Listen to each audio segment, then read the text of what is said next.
আসে দুষ্টের দমন, শিষ্টের পালন, সাধুদের রক্ষণ এবং ধর্ম সংস্থাপন। এজন্যই এই তিনটি কার্যের জন্য ভগবান যুগে যুগে পৃথিবীতে অবতীর্ণ হন। জীবের নিস্তার লাগি নন্দ সুত হরি, নন্দ সুত হরি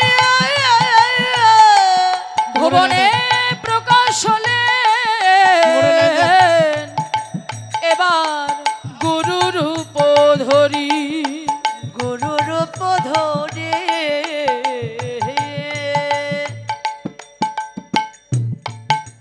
শ্রীধাম নবদ্বীপে, নবদ্বীপে ভগবান ভগবত্ব হারিয়ে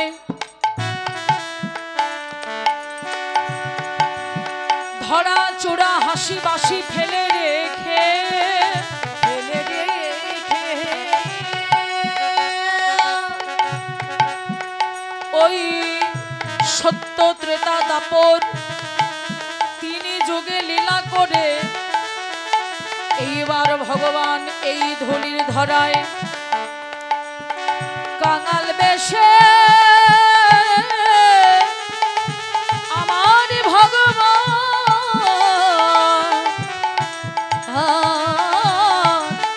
অবতীর্ণ হলে।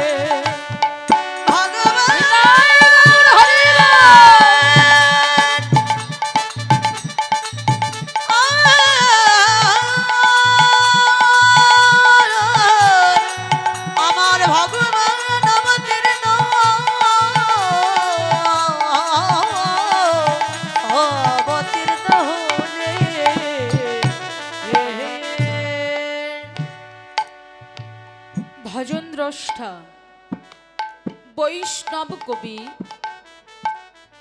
লীলার এক পার্শ্বে দাঁড়িয়ে পদের অভিপ্রায়ে বর্ণনা করলেন। দামিনী দাম দমন রুচি দর্শনে, দূরে গেও দরপক দাপ, সরোধনে গঙ্গা পুলিনে সাঁঝের বেলায় নবদ্বীপের এক অনুরাগী নাগরী সুরধ্বনিতে জল ভরতে গেলেন। জল ভরানো আর হলো না, নয়ন ভরা জল নিয়ে ঘরে ফিরলেন। অপর নাগরীকে ডেকে ডেকে বললেন, নাগরী রে, আজ আমি যে রূপ দর্শন করেছি এ রূপ যেন স্বর্গ মর্ত্য পাতাল ত্রিভুবনেও এমন রূপের মানুষ হয় না। এই যে দামিনী দাম, দামিনী অর্থ বিদ্যুৎ বা তড়িৎ, দাম মানে মালা।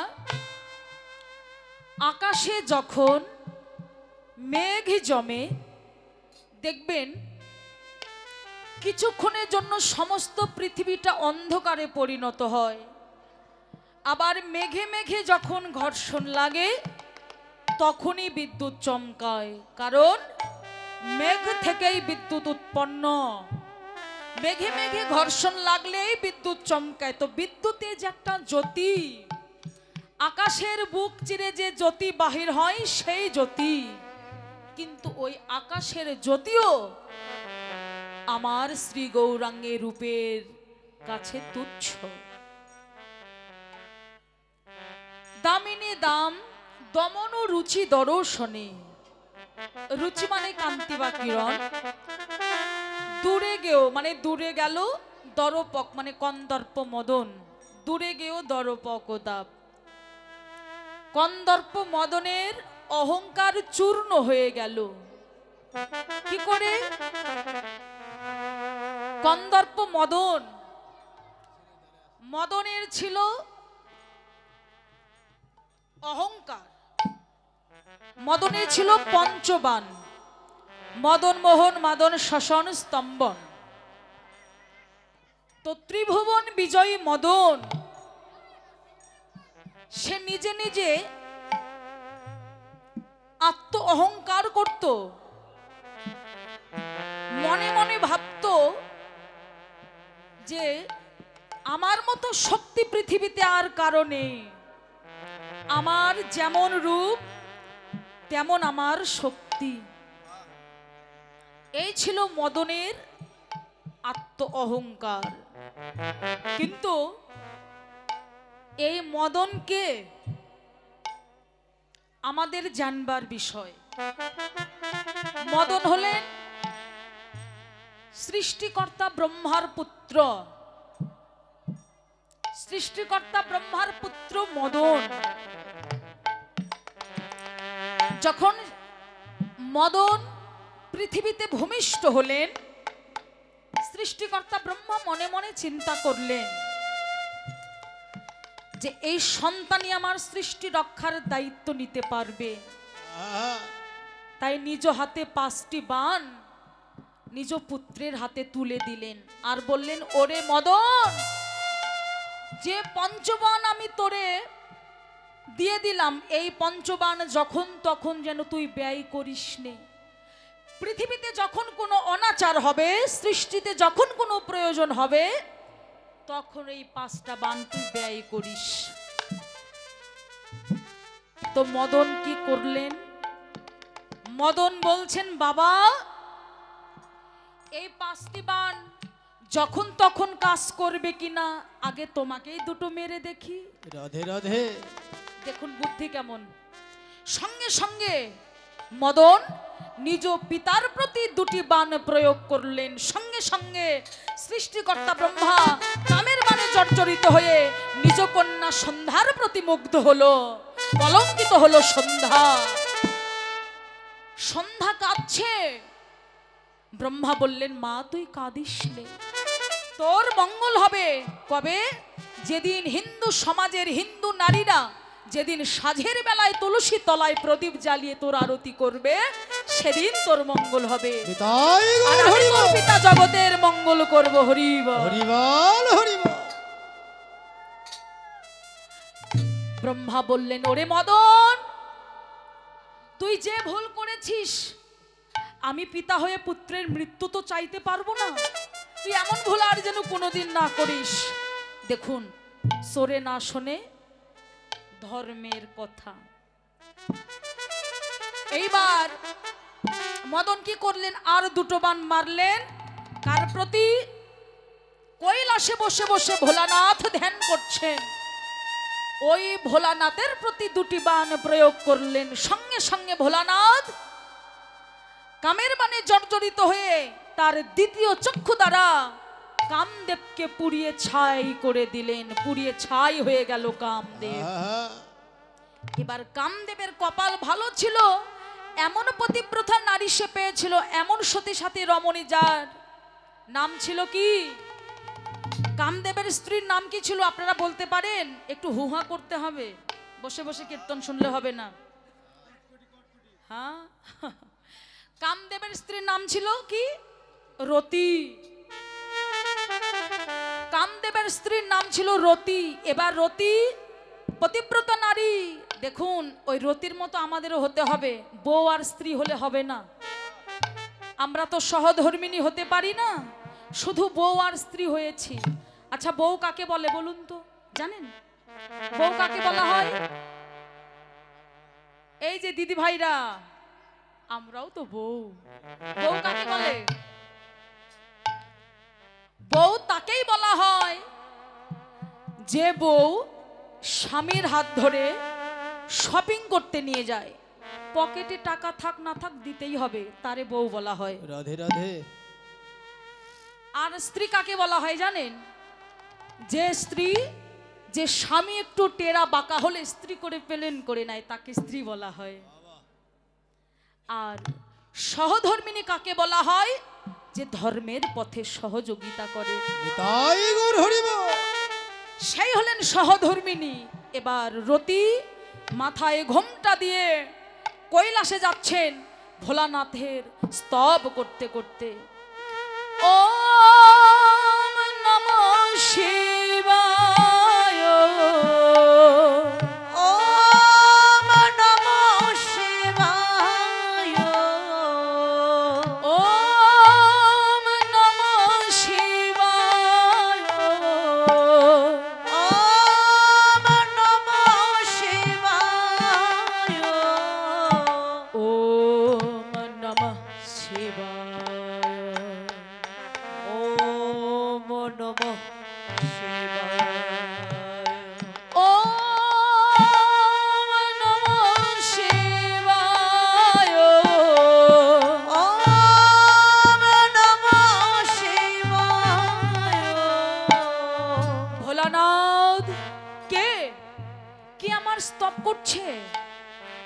হঠাৎ দেখলেন এক ঘোমটা ঢাকানো রমণী। কে গো মা তুমি?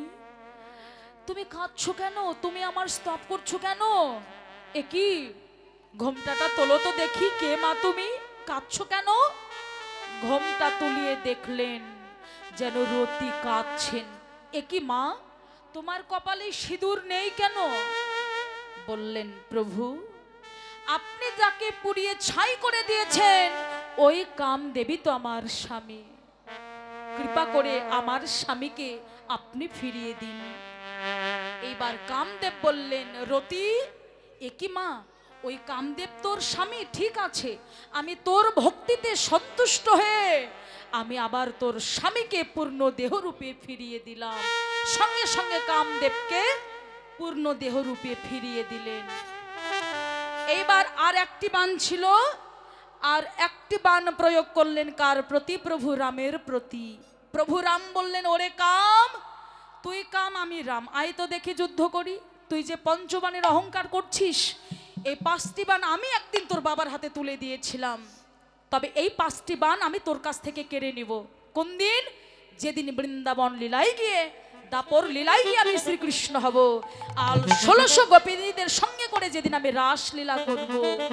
সবাই ভাববে রাসলীলা কামনার লীলা, কিন্তু আমি সেদিন প্রমাণ করব রাসলীলা কোনো কামনার লীলা নয়, রাসলীলা হলো প্রেমের লীলা। হরি আর সেদিন ওই 5টি বাণ আমার চরণে এসে গড়াগড়ি খাবে, আর সেদিন তোকে জয় করে আমার নাম হবে সেদিন থেকে মদন জয়ী, মদন মোহন। সেদিন থেকে আমার নাম হবে মদন জয়ী, মদন মোহন। সেই গন্ধর্ব মদন সুরধনী গঙ্গার কুলে এসে গৌরূপ মাধুরী দর্শন করে পঞ্চবাণ ছেড়ে দিয়ে গৌরাঙ্গের পদতলে গিয়ে আশ্রয় নিলেন। দূরে গিয়ে উদর পকদাব,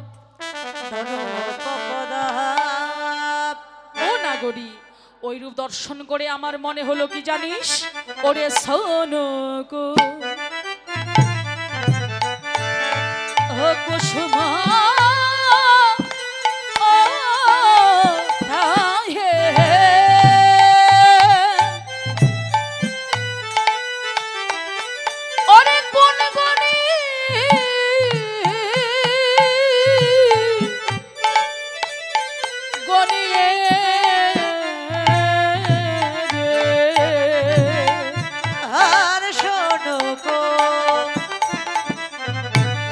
কুসুম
শ্রীবরঙ্গের রঙ্গা আহা, ওরে শশীতলা ও বলা যায় অরুণে সন্তাপ আছে আমার শ্রী গৌরাঙ্গের রঙ্গ সুশীতল ওই গগনের অরুণের সন্তাপ আছে। ভবনের সন্তাপ আছে ও বলা যায় অরুণে সন্তাপ আছে আর পাহাতর আহা,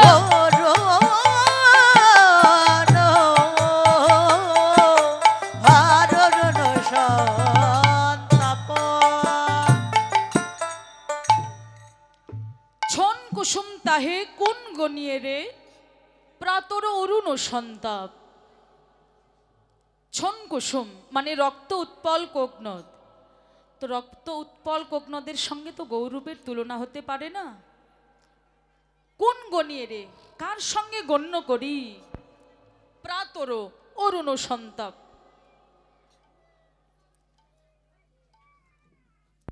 ক্ষুদ্রতম বস্তুর সঙ্গে বৃহত্তম বস্তুর তুলনা করছেন, কখনো কি তুলনা হয়?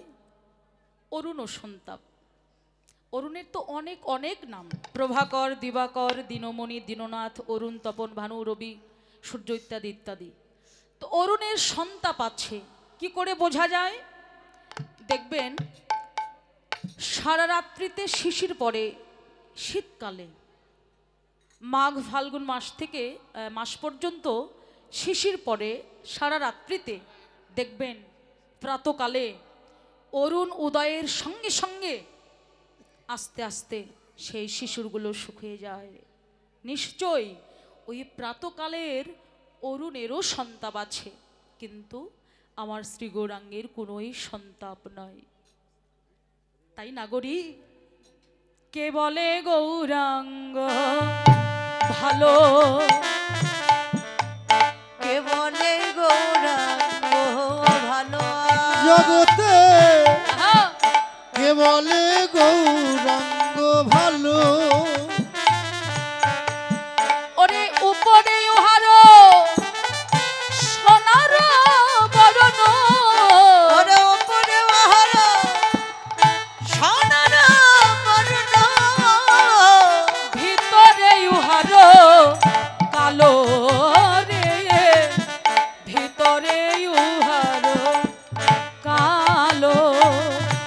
আহার ওপরে আহার আহা, সোনার বর্ণ ভিতরে ওহার কালো রে সখী ভিতরে তাহার কালো ও সে কালো ছিল এবার সোনা হয়েছে, ও সে কালো ছিল এবার সোনা হয়েছে কালো ছিল সোনা হয়েছে কি করে? সোনার মানুষের সঙ্গ ধরে কালো ছিল এবার সোনা হয়েছে।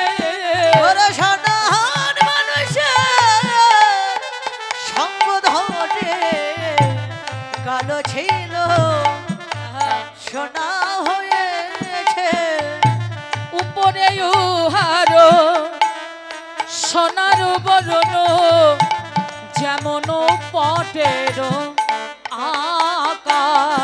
ওরে ওপরে ওহার সোনা সোনার বরণ যেমন পটের আকা ও তোমরা ভিতরে খুঁজিলে দেখিতে পাইবে, ওরে ভেতরে খুঁজে দেখিতে পাইবে ভিতরে খুঁজিলে দেখিতে পাইবে ওরে তিন খানে তিন বাকারে, তিন খানে তিন বাঁকা।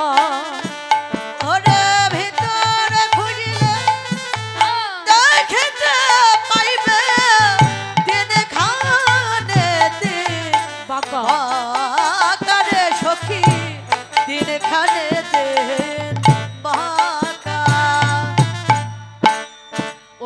বাঁকা ছিল এবার সোজা হয়েছে, বাঁকা ছিল সোজা হয়েছে।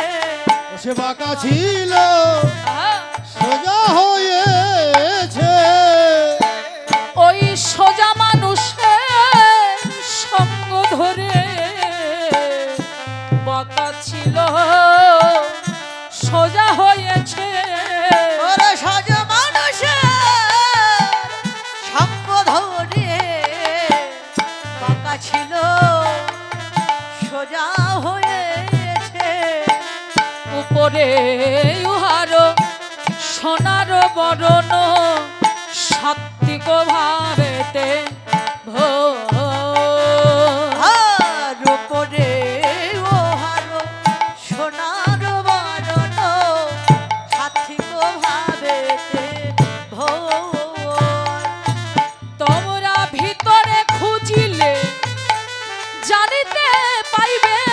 ওরা ভিতরে খুঁজিলে শুনিতে পাইবে।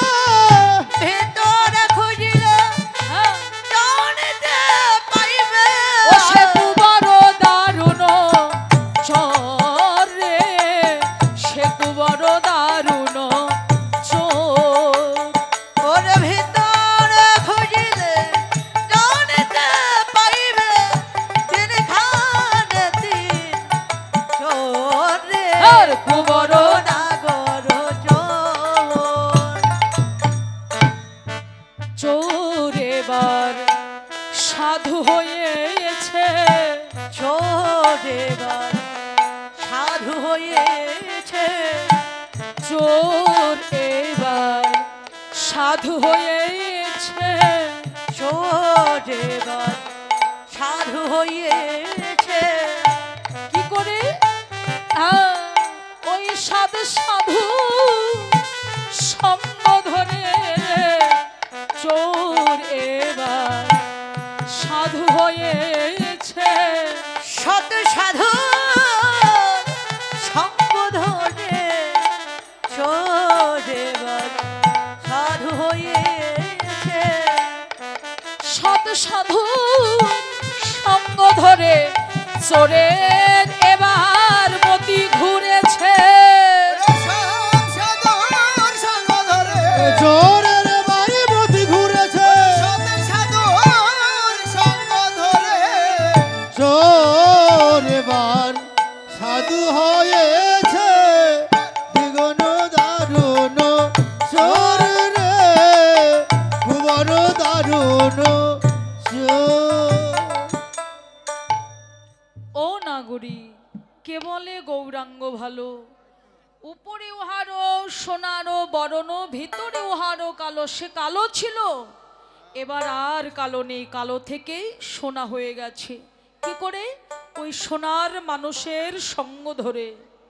ও নাগরী, উপরে উহারো সোনারো বরণ যেমন পটের আঁকা, তোমরা ভিতরে খুঁজিলে দেখিতে পাইবে তিনখানে তিন বাঁকা।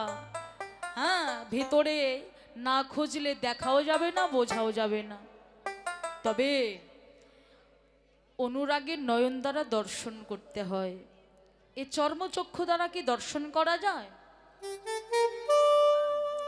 যেমন গীতায় ভগবান শ্রীকৃষ্ণ গীতার 11 অধ্যায়ে 8 নম্বর শ্লোকে টিকা দিলেন, ন তুমাং শক্যসে দ্রষ্ট মনে নৈব সা চক্ষুষা দিব্যং দদামিতে চক্ষু পশ্যমে যোগমৈশ্বরম। ভগবান শ্রীকৃষ্ণ অর্জুনকে বললেন, হে অর্জুন, তুমি তোমার চর্মচক্ষু দ্বারা আমাকে দর্শন করতে পারবে না। আমার কৃপা বলে যাদের গুরু কৃপা হয়েছে, গুরু কৃপা বলে যাদের দিব্য দৃষ্টি আছে, অনুরাগের নয়ন আছে, তারা একমাত্র আমায় দর্শন করতে পারে। হরি বল হরি বল। ভগবান